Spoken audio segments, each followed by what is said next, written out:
खुद से खुद को ढूंढ लेंगे, सपनों को खुल के जिएंगे। लोग जो देखे कमी उसको जमी कर मिल के परचम हम फहराएंगे, नई दुनिया बनाएंगे। चल सखी चल चल सखी, चल सखी चल चल सखी, चल सखी अब अपनी सबकी बात कर बई हो। चल सब साथ चल बई हो, लिए अब हाथ चल बई हो। चल सखी अब अपनी सबकी बात कर बई हो। चल सब साथ चल बई हो, लिए अब हाथ चल बई हो।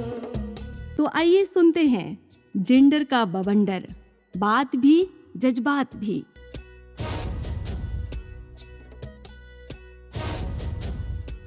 श्रोताओं नमस्कार, मैं नीतू सिंह आज आप सभी का पॉडकास्ट की विशेष सीरीज जेंडर का बवंडर, बात भी जज्बात भी के दूसरे एपिसोड में तहे दिल से स्वागत करती हूँ। हमारी कोशिश है कि इस सीरीज में हम नारीवाद एवं अधिकार के मुद्दों को केंद्र में रखकर नेतृत्व बदलाव एवं संघर्ष की कहानियां आपके लिए लेकर आ सके। हम उन मुद्दों पर भी बात करें जिन पर बात करना जरूरी है, जो अक्सर हमारी गिनती और नीतियों में पीछे छूट जाते हैं। पिछले सप्ताह आपने पॉडकास्ट सीरीज के पहले एपिसोड में सुना कि विकलांगता और जेंडर एक दूसरे को कैसे प्रभावित करते हैं। साथ ही आपने ये भी जाना कि विकलांगता के साथ जी रही महिलाओं के क्या संघर्ष और चुनौतियां हैं। आज दूसरे एपिसोड में आप सुनेंगे कि जाति और धर्म की परतें कैसे महिला की विकलांगता से जुड़े संघर्ष को और जटिल बना देती हैं। एक दलित, मुसहर, मुस्लिम, पिछड़ी जाति और आदिम जनजाति में जन्मी विकलांग लड़कियों और महिलाओं की दिक्कतें किस तरह और बढ़ जाती हैं। आज हम आपको यूपी के बनारस और बरेली जिले की कुल 3 युवा लड़कियों से मिलवाएंगे, जिसमें से एक मुसहर, दूसरी दलित और तीसरी मुस्लिम समुदाय से ताल्लुक रखती हैं। इनकी जीवन यात्रा सुनते हैं और यह समझने की कोशिश करते हैं कि इनकी जातियां कैसे इनकी मुश्किलें और बढ़ा देती हैं। साथ ही आज हम आपको एक विशेष शख्सियत से मिलवाएंगे जिनका नाम है मंजुला प्रदीप, जो करीब 34 साल से महिलाओं और खास करके दलित महिलाओं के अधिकारों के लिए काम कर रही हैं। इन्होंने 50 से ज्यादा दलित महिलाओं को न्याय के लिए लड़ने में मदद की है। इनमें से कई मामलों में सजा दिलाने में ये कामयाब रही हैं। सबसे पहले आपको बरेली की 19 वर्षीय नसरीन से मिलवाते हैं। नसरीन 2 बहन 4 भाइयों में सबसे छोटी हैं। इनकी रीढ़ की हड्डी में तकलीफ है, जिस वजह से इनके कमर के नीचे का हिस्सा विकलांग है। इन्हें चलने फिरने में काफी तकलीफ होती है। नसरीन के बुजुर्ग पिता तांगा चलाकर घर का खर्चा चलाते हैं। इनके 4 भाइयों की शादी हो चुकी है, जो अपने परिवार के साथ अलग अलग रहते हैं। इस समय नसरीन 10वीं कक्षा में पढ़ रही हैं। मुस्लिम परिवार में जन्मी नसरीन के लिए उनकी विकलांगता सिर्फ उनकी धर्म और जाति की वजह से कैसे और बढ़ जाती है, नसरीन से ही सुनते हैं। तो नसरीन, अगर आप थोड़ा सा बता पाए कि आपकी क्या मुश्किल और चुनौतियां हैं आपकी विकलांगता की वजह से। मुश्किल क्या, मुश्किल तो हजार है, सब मुश्किल ही मुश्किल है। जैसे अगर आप थोड़ा सा बता पाए तो। सफर करने जा रहे हैं, जैसे कहीं भी जा रहे हैं तो भी एक इंसान साथ में जाए, अकेले नहीं जा पाते हैं। और फिर चलने फिरने में दिक्कत होती है। अपनी सवारी हो तो चले जाओ, नहीं तो किराए से जाओ, पैदल चल नहीं मिलता है ना ज्यादा, तो दिक्कत होती है। और सब लोग भी कहते हैं, मतलब विकलांग है, शादी के लिए भी कहते हैं जो विकलांग लड़की है तो हम क्यों कराएं, तो ऐसी बहुत दिक्कत आती है ना। आपको क्या लगता है कि आप मुस्लिम समुदाय से ताल्लुक रखती हैं, तो आपकी जाति की वजह से भी आपकी विकलांगता पे किस तरह के से असर पड़ता है? किस तरह से लोग बातचीत करते हैं या किस तरह की चीजें कहते हैं? हाँ, वो तो पड़ता ही है। जैसे हिंदू धर्म की ज्यादा वैल्यू है और मुसलमान की कम है इस समय। ये तो लंगड़ी है, लूली है, ऐसे कहते हैं सब लोग कि तो कोई इज्जत ही नहीं है, तो ये कहाँ जाएगी। अभी आपने कहा कि इस समय मुस्लिम लोगों की कम वैल्यू है, हिंदुओं की ज़्यादा है, ये आप इसको थोड़ा अगर और सही बता कह रहे पाएँ? हैं। जैसे कहीं भी कोई भी काम करो तो कोई नहीं मानता है ज़्यादा, कहते हैं मुसलमान लोग हैं। जैसे हमारे लोगों में पढ़े लिखे लोग भी कम होते हैं ना, तो वो ज़्यादा कहीं लगे हुए भी ना होते काम धाम में। हिंदू लोग ज़्यादा पढ़े लिखे हैं तो वो हर जगह हैं। आपकी विकलांगता आपके जीवन पे, आपके पढ़ाई पे किस तरह से असर डालती है? असर क्या, आप शादी को ही लेके खड़े होते हैं घर वाले तो कहाँ जाएँ? एक तो पैसा नहीं है इतना, ज़्यादा पैसा हो तो किसी के भी दो, ज़्यादा बड़ी गाड़ी दो, बुलेट दो, अपाचे दो तो करेंगे सब। गरीब की कहाँ गिनती है? या फिर विकलांग लड़का हो, सही देखो तो वो कहते हैं कि हम सही हैं, हम क्यों करेंगे ऐसा? तो वो मना करके चले जाते हैं, ये दिक्कत आती है बहुत। अगर आप बता पाएँ कि जो दूसरी जाति के लोग हैं या जो दूसरे धर्म के लोग हैं, जैसा आपने हिंदू अभी कहा, तो वो आप लोगों के साथ आपके साथ किस तरह से व्यवहार करते हैं? जैसे हम पढ़ने जाते हैं तो वहाँ के बच्चे कहते हैं इन्हें मतलब कुर्सी मत दो, हम बैठेंगे, ये है, वो है। तो हम ज़्यादा बोल भी नहीं पाते हैं ना, क्योंकि वो तो हमें मारने भी लगेंगे तो हम पिटेंगे उनसे। हम उन्हें थोड़ी ना मार लेंगे, सब बर्दाश्त करते हैं हम उनकी। कि लंगड़ी है, ये तो ऐसी है, वैसी है, दौड़ नहीं सकती है, भाग ना सकती है, चल ना सकती है ज़्यादा। तो मज़ाक बना रहे हैं, तो सबकी सुनते हैं, क्या करें? अब हमारी गलती क्या है मैम, तुम ये बताओ? विकलांग हैं हम, तो हमारी गलती क्या है इसमें? ऊपर वाले की देन है, वो तो किसे भी कैसा ही रखे। अभी आपको बहुत सारे लोग सुन रहे हैं, सभी समुदाय के लोग सुन रहे हैं, चाहे वो हिंदू हो, चाहे वो मुस्लिम हो, चाहे वो किसी और समुदाय से हो, किसी और धर्म से हो और जाति से हो। तो आप सबसे क्या कहना चाहती हैं? तो अच्छा व्यवहार होना चाहिए, मतलब उन्हें जो भी चीज़ की दिक्कत हो रही है, मतलब जो मजबूरी है अल्लाह ने दी है वो तो है, वो तो कम ना होई। मतलब विकलांग है तो वो तो रहेंगे ही। जो लोग मतलब सब सुन रहे हैं वो किसी के साथ भेदभाव नहीं करें, किसी को दिक्कत परेशानी ना हो उनकी वजह से। जो मेरे साथ हो रहा है, मतलब विकलांग हो तो सब कहती हैं, तो मैं सोचती हूँ कि मेरे साथ हो रहा है तो और किसी के साथ नहीं हो। दिक्कत होती है मैम, बहुत रोना लगता है, बहुत बुरा आता है, दिमाग में फील होता है बहुत बुरा। ये लगता है ऐसी जिंदगी से तो मर जाओ तो सही है। गरीबी की वजह से विकलांगता और ज्यादा महसूस होती है। सब ठीक हो जाएगा। प्लीज़ रोना मत। नहीं, नसीम रोते नहीं है, है ना? आपका मन कितना अच्छा है, आप खुद कितनी अच्छी हैं, इतने अच्छे से बात कर रही हैं, है ना?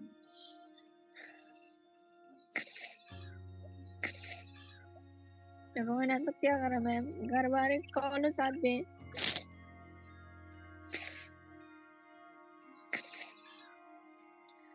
मेरी वजह से इतनी दिक्कत में है।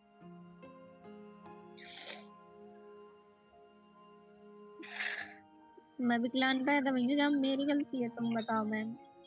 नहीं, बिल्कुल नहीं।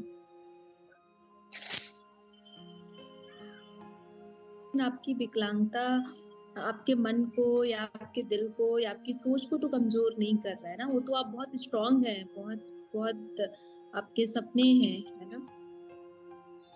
तो सपने देखने से क्या फायदा है, पूरे थोड़ी ना ही जाएंगे। आप बिल्कुल परेशान मत होना। हम आएँगे बरेली तो आपसे ज़रूर मिलेंगे और हम कोशिश करेंगे कि हम आपकी बात को आगे तक पहुँचा पाएँ। वैसे आपको बहुत सारे लोग सुन रहे हैं और सब आपके दुःख को, पीड़ा को समझ पा रहे हैं, महसूस कर पा रहे हैं। हम कोशिश करते हैं कि हम आपकी किस तरह से मदद कर सकते हैं, आपकी मुश्किलों को कैसे कम कर सकते हैं, है ना? हम पूरी कोशिश करेंगे। आपका बहुत धन्यवाद हमारे साथ जुड़ने के लिए, हमसे बात करने के लिए और निश्चित तौर पे हम जल्दी ही आपसे फिर बात करेंगे। ठीक है मैम, मैं ये कह रही हूँ और थोड़ी बहुत जैसे में हमारी मदद हो जाए तो बहुत अच्छा है। जब कभी सोचता अपने बारे में तो इकल्ले में ही रो लेता, क्योंकि किसी के सामने रो तो और भी सब कहते हैं लियो रो रो का हमारा घर बैठा रही हो वो। एक मुस्लिम गरीब परिवार में जन्मी नसरीन के जख्म आज फिर से हरे हो गए। वो अपनी गरीबी और जाति के दंश को रोक नहीं पाई और हमसे बात करते हुए देर तक रोती रहीं। आपने सुना कि नसरीन के सपने कैसे बेरंग हो गए हैं। उनकी गरीबी और जाति कैसे नसरीन के विकलांग होने के दर्द को और बढ़ा रही है। ये बरेली में साकार संस्था से जुड़ी हुई हैं। ये संस्था बीते कई वर्षों से हाशिए पर खड़े समुदाय, खासकर मुस्लिम और दलित समुदाय की महिलाओं और युवा लड़कियों के साथ नारीवादी नेतृत्व की दिशा में काम कर रही हैं। जाति की परतें हमेशा महिलाओं के संघर्षों को कई गुना ज्यादा बढ़ा देती हैं। अगर जाति का वार विकलांग महिलाओं पर पड़ जाए तो उनकी तकलीफें और बढ़ जाती हैं। श्रोताओं, अब वक्त हो चुका है मंजुला प्रदीप जी से मिलने का। मंजुला जी एक भारतीय मानवाधिकार कार्यकर्ता और वकील हैं। मंजुला गुजरात के एक गरीब दलित परिवार से हैं। जातिगत और लैंगिक भेदभाव के खिलाफ अपने काम के लिए वो जानी जाती हैं। मंजुला दलित अधिकारों के सबसे बड़े ऑर्गेनाइजेशन नवसृजन ट्रस्ट की पूर्व कार्यकारी निदेशक रही हैं, जो भारत के सबसे बड़े दलित अधिकार संगठनों में से एक है। यह संगठन जातिगत भेदभाव और लिंग आधारित भेदभाव के मुद्दों को संबोधित करता है। मंजुला प्रदीप ने वर्ष 2021 में national council of women leaders की स्थापना की है। इसके अलावा मंजुला अंतर्राष्ट्रीय दलित एकजुटता नेटवर्क के कार्यकारी समूह की सदस्य भी हैं। उन्होंने संयुक्त राष्ट्र के विश्व सम्मेलन में नस्लवाद के खिलाफ दलित अधिकारों का मुद्दा उठाया था। मंजुला संयुक्त राष्ट्र और यूरोपीय संघ जैसे अंतर्राष्ट्रीय मंचों पर दलितों और दलित महिलाओं के मुद्दों का भी प्रतिनिधित्व करती हैं। चलिए अभी मंजुला जी को सुनते हैं और उनसे ये जानते हैं कि जाति विकलांगता की मुश्किलों को कैसे और जटिल करती है। सबसे पहले तो आपका हमारे दूसरे एपिसोड में बहुत बहुत स्वागत है जेंडर का बवंडर बात भी जज्बात भी में। शुक्रिया नीतू, मुझे इस इंटरव्यू में बुलाने के लिए। Thank you so much. Ma'am, आपका लंबा अनुभव रहा है, आपने काफी काम किया है जाति पे, खासकर दलित समुदाय के साथ। और तो सबसे पहले आज हम आपसे जानना चाहते हैं कि जाति महिलाओं के संघर्ष को कैसे जटिल बनाने का काम करती है। देखिए, जिस देश में हम रहते हैं वो एक बहुत पितृसत्तात्मक देश है। तो अब जब एक महिला का जन्म होता है तो पहले तो उसका लिंग के आधार पे लोग पहले ही अफसोस प्रकट करते हैं कि हाँ, हमारे घर में एक बेटी का जन्म हुआ है। लेकिन जी। जब उसके साथ हम जाति को जोड़ देते हैं तो उसके जो पूरे इश्यूज है वो बदल जाते हैं, क्योंकि जब आप एक पहचान से पैदा नहीं होते हैं, एक पहचान है जो हमें हमारी बायोलॉजिकल आइडेंटिटी के आधार पे है, और दूसरा है कि सोशल आइडेंटिटी, सामाजिक पहचान जो हमारे पेरेंट्स से हमें मिलती है। आपके पेरेंट्स की कौन सी जाति उपजाति है, जब आप बड़े होते हैं तब लगता है कि प्रश्न है वो ज्यादा विकट हो जाते हैं। फिर वो सामाजिक, आर्थिक और शैक्षणिक सारे मुद्दे हैं उसके साथ जुड़ जाते हैं कि आपका पहनावा क्या होगा, आप घर से बाहर निकलेंगी नहीं निकलेंगी, आप स्कूल जाएंगी या नहीं, आपको शायद काम करने के मौके कम मिलेंगे, आपके साथ छुआछूत होगा। एक भेदभाव आपका घर में होगा, दूसरा भेदभाव समाज में होगा। तो मैम, जैसा आपने बताया कि अगर एक तो लड़की हो रही है तो वो एक प्रॉब्लम, दूसरा अगर हाशियाबद्ध समुदाय पे हो रही है तो उसकी जटिलताएं और बढ़ जाती हैं। और जिस तरह से वो मानसिक ट्रॉमा से गुजरती है उसे हम शायद महसूस नहीं कर पाते या दूर से इतना समझ नहीं पाते हैं। तो अगर हम आपसे जान पाए कि एक तो लड़की ऊपर से हाशियाबद्ध समुदाय और अगर विकलांग हो गई तो उसके संघर्ष को आप कैसे देखती हैं? देखिए, विकलांगता है वो एक तो है कि आपकी पहचान की भी विकलांगता है। अगर आपकी एक सामाजिक पहचान है उसमें आपको एक डिसेबल बना दिया, जहाँ पे कोई बाउंड्रीज नहीं है दिखाई देने वाली, लेकिन हर तरह से इस तरह से सीमाएं बांधी गई हैं कि आपको वो सामाजिक विकलांगता के साथ जूझना पड़ता है। लेकिन जब आपकी शरीर में कुछ विकलांगता आई, यानी आपके पैरों में या आपके जिस्म में कुछ ऐसी चीज हुई जो जैसे आप देख नहीं पाए, आप सुन नहीं सकते हैं, तो बोल नहीं सकते हैं, तो वो विकलांगता, ऐसी विकलांगता जो सामाजिक विकलांगता है उसके साथ जुड़ जाती है तो और कठिन जीवन हो जाता है। जो लड़की है वो किस तरह से अपने हक के लिए लड़ पाएगी, ये औरत अपने लिए लड़ पाएगी, क्योंकि डरी होती है, इतनी घबराई होती है, उस साथ साथ उतनी उसमें पीड़ा होती है, उसकी मानसिक पीड़ा, शारीरिक पीड़ा। उसके लिए कोई इलाज नहीं है। मतलब हम कहते हैं कि हमें कोई चोट लगी तो हम डॉक्टर के पास जाएंगे, लेकिन जब जो उत्पीड़न इस तरह का होता है दोहरा तिहरा, उसके लिए मुझे नहीं लगता कि इस तरह की कोई प्रावधान है या इस तरह की कोई कोई उनकी ज़रूरतों को समझने वाले लोग हैं। अभी हमारे आज के एपिसोड में हमने 3 युवा लड़कियों को लिया है, जिसमें एक मुसहर समुदाय से हैं, दूसरी मुस्लिम समुदाय से हैं और तीसरी दलित समुदाय से। तीनों बच्चियों से बात करके ये निकल के आया कि ये अपनी विकलांगता की वजह से कैसे घर में कैद होके रह गई हैं, कैसे ये समाज से, दोस्तों से, स्कूल से, सबसे कट गई हैं और सबकी अपनी अलग तरह की चुनौतियां हैं। एक जो हमारे साथ मुस्लिम बच्ची जुड़ी है, नसरीन। नसरीन की अभी एक ही पीड़ा है कि वो 19 साल की हो गई हैं, पर उनकी शादी नहीं हो रही है क्योंकि वो विकलांग हैं और उनके पास इतना पैसा नहीं है कि उनके घर वाले शादी कर पाएँ, क्योंकि उनका ऐसा कहना है कि किसी एक चीज़ से तो कॉम्प्रोमाइज़ वो लोग करें, पर अभी हम चल भी नहीं सकते हैं, कमर के नीचे का पूरा हिस्सा खराब है। और जो हमारे साथ दलित समुदाय से प्रीति जुड़ी हैं, तो उनके दोनों पैर ही नहीं हैं और घर का पूरा काम करती हैं। उनके फादर और भाई ईंट भट्टों पे मजदूरी करने का काम करते हैं और जो हमारे साथ मुसहर समुदाय की बच्ची है वो भी मजदूरी करके अपना गुजारा करती है। तो इन तीनों कहानियों को आपसे शेयर करने का मकसद सिर्फ इतना था कि ये कहानियां भी हमें यही बताती हैं कि उनकी जाति और उनकी विकलांगता दोनों किस तरह से उन्हें और कमजोर करती है। और आप तो लंबे समय से काम कर रही हैं, तो जो उनकी प्रैक्टिकल चीजें हैं जिसको रोज फाइट करते हैं, तो उन्हें आप कैसे देखती हैं कि वो उससे कैसे निकल पाएँ या थोड़ा अपने आप को कैसे और मजबूत बना पाएँ? थैंक यू नीतू, आपने तीनों बच्चियों के बारे में बताया मुझे। जब आप बता रही थी तो मुझे अपना भी पता है कि जो एक तरह से घुटन महसूस मुझे हो रही थी जब मैं बड़ी हो रही थी कि मुझे एक आँख से मैं बहुत कम देखने लगी थी, राइट आई से। तो मुझे वो बहुत साल लगे मतलब ठीक होने में।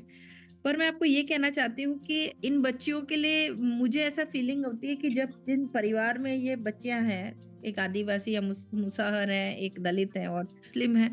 अब मुद्दा ये है कि जब वो पैदा हुई उसके बाद का जो उनके शरीर में जो भी कमजोरी ना बना के उसको एक तरह से उन्हें ये ना डिपेंड्स अपॉन कि आपके जो आसपास के लोग हैं, आपका जो परिवार है, वो बहुत इम्पोर्टेंट होता है कि वो परिवार ही आपको ताकत दे सकता है। मैं इतना कहूँगी कि मेरे को मेरे परिवार ने बहुत ताकत नहीं दी। मेरी माँ ने दी ज़रूर लेकिन बाकी लोगों ने नहीं दी।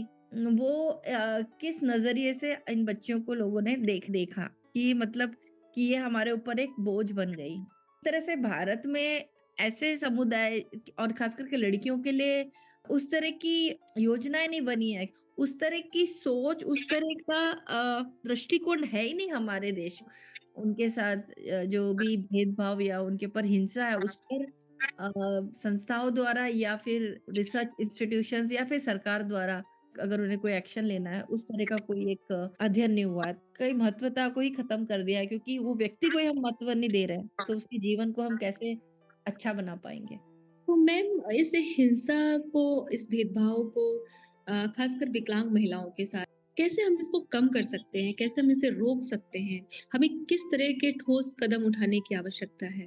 हम जो इंसान हैं, जो लोग जिनके हाथ-पैर सब सलामत है, जिनका शरीर, मन, जिनका दिमाग में कोई दिक्कत नहीं है, उन्हें ऐसे जो बच्चे हैं, लड़कियाँ हैं, उनके लिए एम्पैथी करने की ज़रूरत है। सिम्पैथी मैं नहीं कह रही हूँ।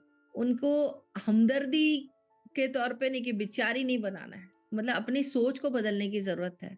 ये बहुत कठिन है कहना लेकिन एक चीज़ है हमारे जो पार्टनर्स बनते हैं या हम जिनसे प्यार करते हैं उसमें भी ऐसा ही होता है कि हम हमारी तरह के इंसान को ही देखते हैं कि जो पूरी तरह से नॉर्मल हो। क्योंकि हमारे जो इन कम्युनिटीज़ जो हैं, उनके अगेंस्ट जो स्टीरियोटाइप्स लोगों ने बनाए कि एक तरह का स्टिग्मा भी है इनका, इनकी बॉडी के साथ। तो कोई भी इन्हें नॉर्मल लाइफ़ जीने के लिए सपोर्ट ही नहीं में है, तो सपोर्ट सिस्टम हमें क्रिएट करना होगा।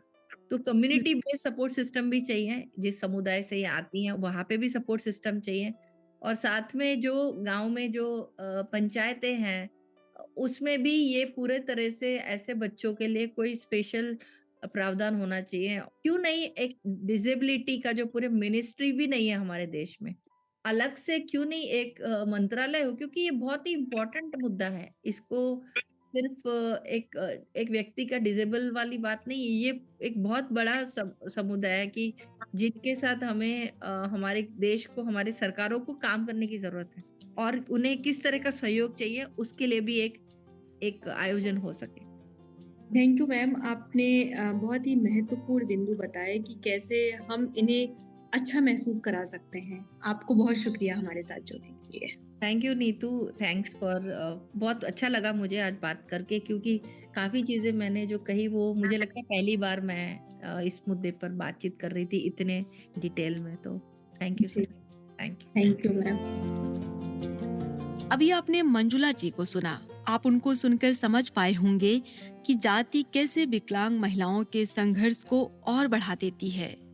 जाति विकलांग महिलाओं के अधिकार, विकास और उनकी गतिशीलता पर सिकंजा कसती है, जिसका जीता जागता उदाहरण दलित समुदाय में जन्मी 18 वर्षीय प्रीति है, जो बरेली की रहने वाली है। प्रीति के दोनों पैर नहीं हैं।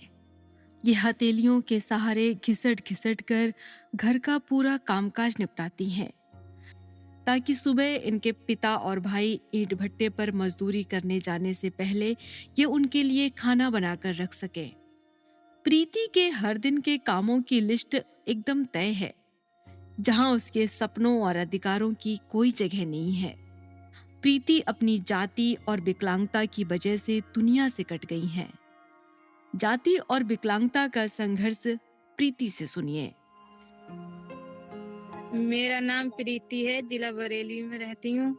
दोनों पैर बेकार है मेरे, चल नहीं पाती हूँ। रिक्शा मेरा जल गया।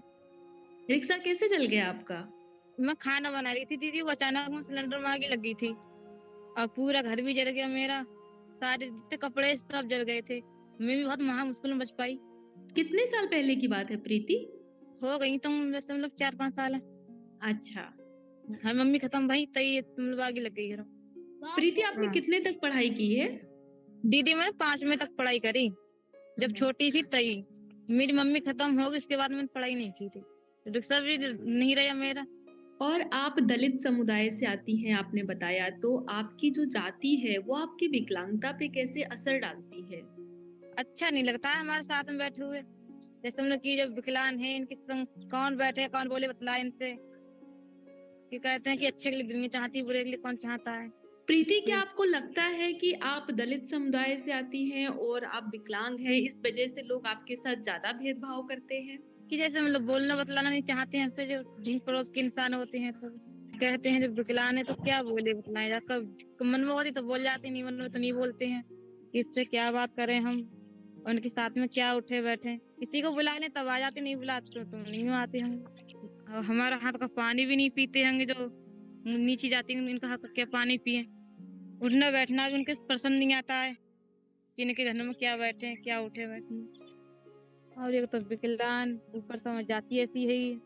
कोई ऐसी लोगों की बात जो आपको परेशान करती है या बुरा लगता है आपको? बुरा तो ऐसे दीदी लगता है, अब कोई चीज मंगाए तो लाके नहीं देते हैं। कौन सुन ली राजी से, कौन नहीं सुनी, कोई ऐंठ पड़ा तो अपना कितना समूह रह जाएगा फिर।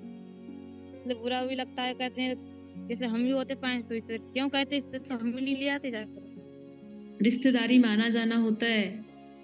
नहीं होता है रिश्तेदारी। कोई ले जा तो चले जाते हैं साथ, नहीं ले जा तो अपने घर ही होंगे। आपको क्या अच्छा लगता है? अरे कुछ ही अच्छा लगता है दीदी। क्यों? अब अच्छा जैसे नहीं लगता कि मतलब बाहर तुम घूमने फिरने के लिए नहीं है, इसी को ज्यादा अच्छा नहीं लगता है। मन को मार के रह जाए अपने हम। और जब से माँ खत्म होगी तो हम भी बना रहे फिर खाना। बहुत मुश्किल होती है खाना बनाने में। नल पे से पानी लाना, कि बर्तन नल पे उठा के रखना, फिर धोए मांज के उन्हें फिर रखो उठा के, बहुत दिक्कत होती है सारी। तो घर में बाकी लोग मदद नहीं करते हैं? कोई है ही नहीं दीदी, तो कौन मदद करेगा। पापा हैं? हाँ, पापा होंगे, एक भैया होंगे। तो पापा और भाई मदद नहीं करते हैं? वो काम पे चले जाते होंगे, वो तो काम के अपने वहाँ होंगे। क्या काम करते हैं? ईंट के भट्टे पे काम करते होंगे। अच्छा, और आप घर का पूरा काम करती हैं, खाना बनाना, सारा काम करना? हाँ, खाना बनाना, कपड़े लत्ते धोना, जो काम करते हैं। ख्याल आते हैं कि हम हाथ पैरों से ही होते तो क्यों ऐसे मतलब बाजी निशान कहा जाता कि बताओ इनका काम रोज रोज कौन करे और किन से कहाँ हम। मीटिंग में जाती हो तो क्या कुछ किस तरह की बातचीत होती है मीटिंग में जब आप जाती हैं तो? हिंसा के बारे में बात होती है, लड़की लड़का के भी भेदभाव होते हैं। किस तरह का स्कूल में, क्लास में आपके सहपाठी कैसा व्यवहार करते थे आपके साथ? सो तो मजाक बनाते कि बताओ कि ये ऐसे चल रही हैं, जो उससे चल रही हैं, तो हमें देख के बुरा लगता, बताओ हमारी इंसान हंसी बना रहे होंगे। प्रीति, कभी आपको ऐसा लगा कि आपकी जाति की वजह से भी आपका ज्यादा मजाक बना, कुछ ऐसा? कुछ विकलांगों से, कुछ जातियों की वजह से मजाक बनाते हैं हम। स्कूल में टीचर मजाक बनाते थे। किस तरह का मजाक बनाते थे, किस तरह की बातचीत करते थे, क्या ऐसा कहते थे जो आपको बुरा लगता था? दूर बैठते थे हमसे, हम कितों बेंच पर बैठे हैं और वे कितों ने बातचीत कर रहे होंगे दूर से। कोई बात आई दूर से, कोई चीज बस देने की दूरी से देते हाथ में लेके, सो इतना बुरा लगता था। अब कोई हमें सहेली बनाता भी नहीं। क्यों? विकलांग की वजह से, कि जब तुम घूमने फिरने नहीं जा पाएंगी हमारे संग में, कि इनको दोस्त बना के क्या फायदा है। पढ़ना चाहती थी और आगे? पढ़ना तो चाहते थे, तो हमारी मम्मी खत्म हो गई, इसलिए पढ़ाई हमारी फिर पट हो गई। क्यों बंद हो गई? सिर्फ मम्मी खत्म हो गई इस वजह से, या और भी कोई कारण आपको लगता है? फिर घर के काम के पीछे दीदी, जैसे खाना पीना की दिक्कत पड़ती है, और भैया पापा काम पे जाते थे, और फिर मम्मी खत्म हो गई हमारी, इसके लिए पढ़ाई बंद हो गई हमारी। तो विकलांग हैं तो शादी क्यों नहीं हो पाएगी, ऐसा क्यों सोचती हैं आप? और कौन कर लेगा हमसे ऐसे, मतलब विकलांग की वजह से दोनों पैर बेकार हैं। काम धंधे की कोई कहा होता है, बैठे बैठे चलती तो कैसे काम करेगी हमारा घर का। चाहते हैं वे शादी करना, जैसे अपना तो चाहो कि हाँ शादी कर लेंगे, अब कहा तो दूसरा कुछ नहीं, कोई नहीं करे हमसे शादी। तो ये आपने कैसे सोच लिया कि आपसे कोई शादी नहीं करेगा? ऐसे पहलने की वजह से सोच ली कि समय पैर खराब है, तो कहा तो शादी हमसे कोई नहीं करे, और नहीं चल भी नहीं पाएंगे हम। क्या लोग ताने भी देते हैं किसी तरह के आपकी विकलांगता को देख के?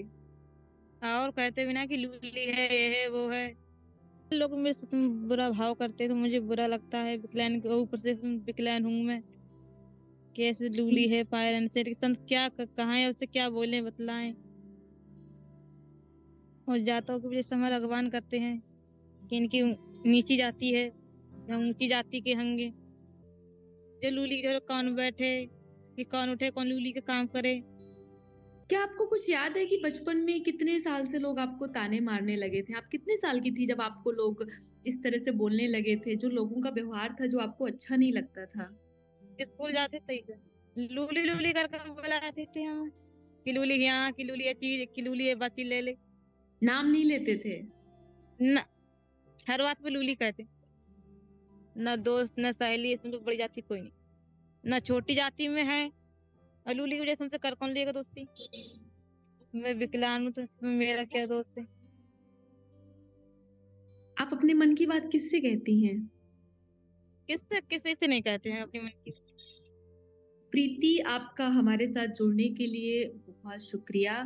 और आपने बहुत ही निजी अनुभव हमारे साथ बांटे हैं, और हमारे बहुत सारे श्रोता आपको सुन रहे हैं। निश्चित तौर पर हम आपकी बातचीत को सुन के हमारे श्रोता भी समझ पा रहे होंगे कि जो हमारी जाति है वो हमारी विकलांगता पे किस तरह से असर डालती है, और हम कितना मुश्किल होता है उससे फाइट करना। तो बहुत शुक्रिया प्रीति, हमारे साथ जुड़ने के लिए। दीदी धन्यवाद, मुझे भी अच्छा तुमसे बात करते भी लगा। अभी आपने सुना कि प्रीति ने कैसे खुद को समाज से अलग कर लिया है और अपने ही घर की चारदीवारी में कैद होकर रह गई हैं। हिंसा, भेदभाव और अपने मौलिक अधिकारों से दूर प्रीति की जिंदगी हर दिन किसी एक नए संघर्ष से कम नहीं है। प्रीति और नसरीन विकलांगता के साथ जाति का दंश जिस दौर में झेल रही हैं, उस दौर में समाज में जातियों के नाम पर असमानता अपने चरम पर है। हाशिए पर खड़े समुदाय की विकलांग महिलाओं को गरीबी के साथ जातिगत असमानता और लैंगिक असमानता की दोहरी तेहरी मार झेलनी पड़ती है। आप नसरीन और प्रीति के अनुभव सुनकर इस बात को भली भांति महसूस कर सकते हैं। चलिए अभी आपको बनारस की एक युवा लड़की सुभावती से मिलवाते हैं। सुभावती के दाहिने पैर और हाथ की उंगलियां नहीं हैं। इनका जन्म मुसहर समुदाय में हुआ है, एक ऐसा समुदाय जिसकी परछाई तक गांव के किसी व्यक्ति पर ना पड़े। इसलिए इनकी बस्तियां अक्सर गांव के बाहर होती हैं। ऐसा कहा जाता है कि एक समय ऐसा था कि इस महादलित जाति के लोग अपनी भूख मिटाने के लिए चूहे मारकर खाते थे, जिस वजह से इन्हें मुसहर जाति से पहचाना जाने लगा। वर्ष 2011 की जनगणना के अनुसार यूपी में मुसहर समुदाय की कुल आबादी 2.5 लाख है। यह एक ऐसी जाति है जिसे आज भी समाज में भारी उपेक्षा का सामना करना पड़ता है। सुभावती नल पर पानी भरने से लेकर स्कूल में पढ़ाई करने तक जाति और विकलांगता की वजह से उपेक्षा की शिकार हुई हैं। चलिए सुभावती के अनुभव उनसे ही सुनते हैं। मैडम जी पहले पढ़े जाते रहते, सर जी पाछे बैठा होत रहलन, सबके आगे बैठा, मुसहर बस्ती के मतलब पाछे बैठा। बड़ बड़कुआ हैं तो कहन कि अरे इन तो विकलांग हैं, का करियन इन पढ़ लिख के। आ साथ में जौन तारा संगे लइका लइकी पढ़त रहलो उ के तरह व्यवहार करत रहोगे? मतलब कि कहत रहलन कि अरे इनके लगे मत बैठा, इन विकलांग हैं इन। अरे का होई अब इन हमने के संग रहलिन, हमने के बेइज्जती होला। इनका घरे खइन देखा कैसे बियाह शादी होला, अब देखा का होला। कहलन कि और इनका सबकर मुंह देख लेला त कानी कैसे हमार दिन हो जाला। अरे इनके सबके तो सामने न पड़े के चाहिए। और तो के का दिक्कत परेशानी होखेला, मतलब विकलांग होला की वजह से और का परेशानी होखेला?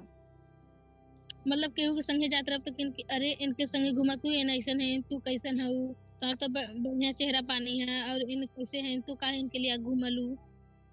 तो तुम्हें ऐसा लगता है क्या कि तुम्हारी जाति की वजह से तुम्हारे साथ भेदभाव कई गुना ज्यादा बढ़ जाता है? हाँ मैडम जी, सोचन कि इन सब तो ऐसा नहीं, हमन नहीं बढ़की जात कहीं तक। अरे इनके सबके तो आगे पीछे न रख चाहिए। जैसे मजदूरी भर काम करबू तो आधा पैसा दिहन, पूरा न दिहन कि तोहर इतना पैसा भयल। तो हम लोग के घर गांव में ना होकेला, गांव के बाहर एक जगह होला कहीं? हमने घर गांव के बाहर रहला और मजे दूरी रहला। मंदिर जबू तो कहन कि अरे ये तो छोड़ जाते नहीं, भगा भगा भगा, अरे हमने से दूरी रहा। आपको क्या लगता है कि आपकी जाति की वजह से आपके साथ ज्यादा भेदभाव होता है? हमने छोड़ जाती है यही से कहलन कि अरे यहाँ मत आवा, हमने गांव में मत आला, मतलब दूरी रहा हमने से, हमने टंकी पानी मत पिया। दूसरी जाति की लड़कियां आपकी सहेली हैं? नहीं, मतलब कि हमने छुआए ना रखलिन कि दूरी हट जा, न छुआ जइहन। कमाने वाला केहू ना रहन, नन्ही नन्ही अभी हमार भाई हैं। तो अभी घर का खर्चा कैसे चलता है? मजदूरी करके। कभी विकलांगता की वजह से क्या तुम्हारी मजदूरी करने में कोई दिक्कत आई कि तुम विकलांग हो तो तुम्हें और कम पैसे दें या काम ना दें कि भाई इसका तो इसके पैर में उंगली नहीं है, हाथ में उंगली नहीं है, तो ये काम अच्छे से नहीं कर पाएगी या ज्यादा काम नहीं कर पाएगी? हाँ, कल इनके अरे इन कैसे अब कटिहन, का करिहन, इनकर तो इतना मजूरिया भरना, मतलब 10 किलो मजूरी है तो 5 किलो दिहन। तो क्या तेज आवाज में बोलना या थोड़ा ऊट पटांग बोलना या गुस्से में बोलना, क्या अगर देर से आप पहुंचे या धीरे धीरे काम कर रहे, क्या ऐसा भी होता है कभी कभी? हाँ, कल इनकी अरे इतना लेट हो गया, कब ले कटबू, कब ले, अब इतना काम कब ले कर देबू तू, इतना लेट आइलू है, 8 बजे आइलू है। अरे इतना बजे ले आइलू है, का होई अब तार, अब तू जा, अब काली सही है।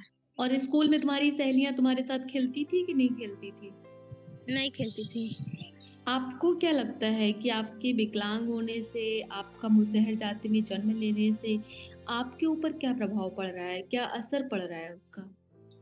क्योंकि इन तब पढ़ले ना है, लिखले ना है, छोट जाति का है, छुआछूत करिहन, इनकी दूरी रहा, हमने छुइया मत।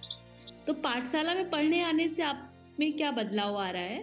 सब बोल ना पात रहल, पहले अपन हक ना पात रहल, अब हक पाई अपन। अभी आपको बहुत सारे लोग सुन रहे हैं सुभावती, तो अगर आप कुछ कहना चाहें लोगों से कि जो भी लोग मुसहर जाति के साथ भेदभाव करते हैं या दुर्व्यवहार करते हैं या विकलांग महिलाओं और लड़कियों के साथ दुर्व्यवहार करते हैं, उनके लिए आप क्या कहना चाहेंगी? हमने इंसान है, कोनो कीड़ा मकोड़ा थोड़ो ना है। मतलब कि हम विकलांग है तेमे तो हमार दोस्त ना है, हमने का मतलब व्यवहार जैसे इंसान के तरह करे बस। हम तो इंसान है, मतलब हम क्या बनना चाहते हैं, खेल टीचर। क्यों? क्योंकि हम भी तो केहू के गांव में जाके सिखा सकते हैं ना। बहुत बढ़िया। और हमारी बहुत सारी शुभकामनाएं आपके साथ कि अगर आप एक खेल टीचर बनना चाहती हैं तो जरूर बने। तो सुभावती, आपको बहुत बहुत धन्यवाद हमारे साथ जुड़ने के लिए, हमसे बात करने के लिए और अपने अनुभव साझा करने के लिए। मुझे आपसे बात करके बहुत अच्छा लगा। थैंक यू, मतलब कि आपसे बात करके हमें भी अच्छा लगा। आपको बहुत सारा प्यार सुभावती, और जब हम बनारस आएंगे तो आपसे जरूर मिलेंगे। ठीक है। अभी आपने सुना कि सुभावती का सपना पढ़ लिख कर खेल टीचर बनना है। वैसे सपने की कोई जाति या कद नहीं होता है, पर सपनों को पूरा करने के लिए धरातल का होना जरूरी हो जाता है, जो सुभावती के लिए किसी चुनौती से कम नहीं है। सुभावती बनारस में बीते 7 वर्षों से काम कर रही मुहिम संस्था द्वारा संचालित पाठशाला में पढ़ने आती है। यह संस्था हास्यबद्ध समुदाय के साथ नारीवादी नेतृत्व विकास की दिशा में काम करती है। साथियों, जेंडर का बवंडर बात भी जज्बात भी पॉडकास्ट सीरीज में हम हाशिए पर खड़े समुदाय की कहानियां, विकलांगता के साथ जी रही महिलाओं के संघर्ष और उनकी चुनौतियां, सुदूर ग्रामीण अंचलों में उभरती हुई नेतृत्व की भूमिका में युवा लड़कियां और ट्रांसजेंडर समुदाय के अनुभव, उनकी जीवन यात्रा को हम नारीवादी नजरिए से समझने की कोशिश करेंगे। अभी वक्त हो चुका है आप सबसे इजाजत लेने का। इजाजत लेने से पहले आपको बताते चलें कि अगले हफ्ते आप इस सीरीज के तीसरे एपिसोड में सुनेंगे कि विकलांगता महिलाओं और किशोरियों के यौन एवं प्रजनन स्वास्थ्य पर किस तरह से असर डालती है, उनकी मुश्किलें और चुनौतियां क्या हैं।